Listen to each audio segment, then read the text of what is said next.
Hi, I'm Ray Gomez, and on today's edition of Steps to Success in Medical Assisting, the topic is anger. We're going to look at how two different medical assistants handle one angry patient. You can decide who's more successful.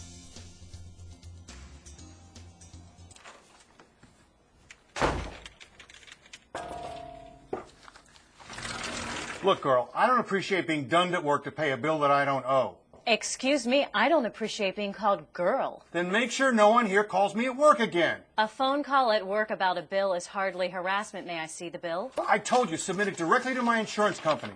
Let them pay the $250. That's what I pay premiums for. Or are you trying to collect from both sides? Are you accusing us of fraud? No, I'm not accusing you of anything yet. Hi, Mr. Moreno. I couldn't help overhearing that there's a problem about a bill.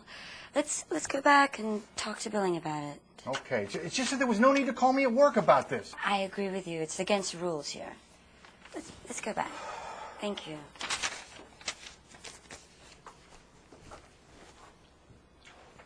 Rita took Joe's anger personally and escalated the situation in front of other patients. And I'm not saying he wasn't rude.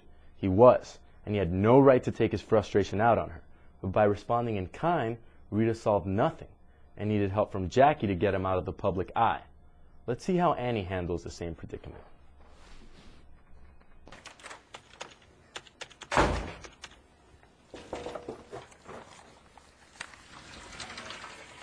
Look, girl, I don't appreciate being dunned at work to pay a bill I don't owe. I don't blame you. I wouldn't like it either. And besides, it's against the rules here at Riverside. Let's go in back and figure out what happened. Okay, it's just that I told you to submit the bill directly to my insurance company. I understand. It's probably just a little mix-up.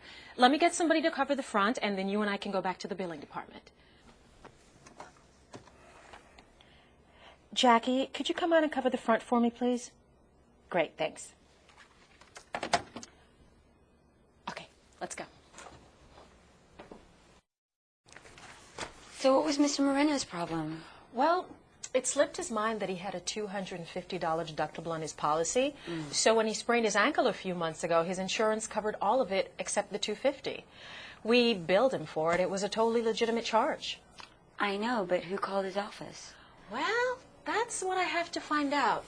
He said that the call was made yesterday, so we have to check to see who was assigned to calling delinquent accounts. Wasn't it Rita? Probably. But she's been here long enough to know the rules. Maybe she just pulled the wrong number out of his file. Office and home numbers are right next to each other. Maybe we ought to get a new form. That's a great idea. Maybe we should bring it up at the staff meeting on Monday. Okay, good. Thank you. It turns out that Joe was wrong. He did owe the money. And don't you think the chances he'll pay are better if his situation is handled the way Annie handled it? How would you feel if Rita had called you at work about a bill you thought you didn't owe? Well, that's all for this edition of Steps to Success in Medical Assisting.